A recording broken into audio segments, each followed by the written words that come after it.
আসসালামু আলাইকুম দর্শকবিন্দু, আপনারা তো আসলে অনেকেই শুনছেন যে বিভিন্ন কালারের চা হয়ে থাকে। একটা চা কিন্তু 3-4 পদের কালার দিয়ে চা আমরা অনেকেই খাইছি, কিন্তু কখনো কি শুনেছেন যে একটা আমের 3টা স্বাদ? এটা আমার মনে হয় কখনো শোনেন নাই, আমিও শুনি নাই, এই ফার্স্ট শুনলাম।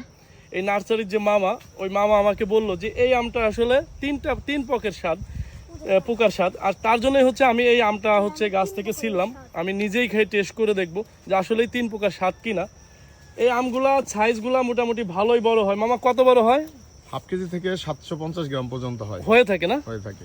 ও মামা, আর এগুলা কি মানে কতটুক বয়সের থেকে ধরে? এটা আম্রপলি যেরকম প্রতি বছর ধরে, এটাও ঠিক একই।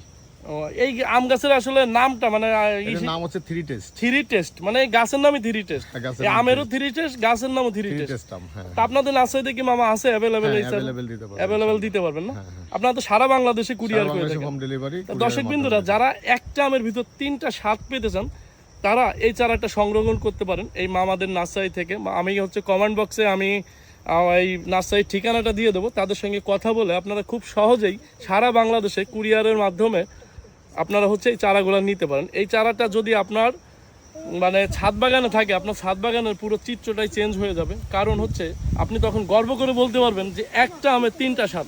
এটা আসলে মানে হয়তো আপনাকে বিশ্বাস করবে না, তখন হচ্ছে তাকে আপনি এক পিস খাওয়াই দেখবেন যে আসলেই কি আসলে একটা আমের 3 স্বাদ কিনা। তখন কিন্তু মোটামুটি সবাই মানে আপনার মানে একটা আপনার ছাদ বাগানের একটা অন্যরকম একটা লেভেলে নিয়ে যাবে। সবাই বলবে যে হ্যাঁ, এত সুন্দর গাছ কোথা থেকে সংগ্রহ করছেন, এই সেই আবি যাবে। তা আমি মনে করি আপনার ছাদ বাগানে এর একটা গাছ থাকা খুবই জরুরি।